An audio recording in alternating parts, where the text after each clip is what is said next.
Colleagues, you have been poisoned.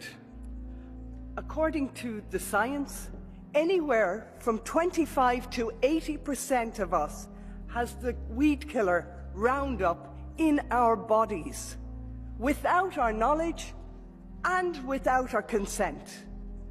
Study after study has described Monsanto and Bayer's weed killer as chronically toxic, probably carcinogenic, linked to liver cancer, diabetes and cardiovascular disease, and likely to kill 93% of endangered species.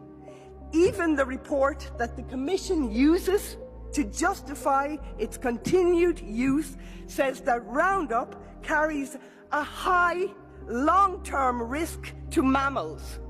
That means us. We have one chance now to get this crap off our shelves. Zero tolerance. We must kill Roundup before it kills nature and takes us along with it. Thank you. Grazie.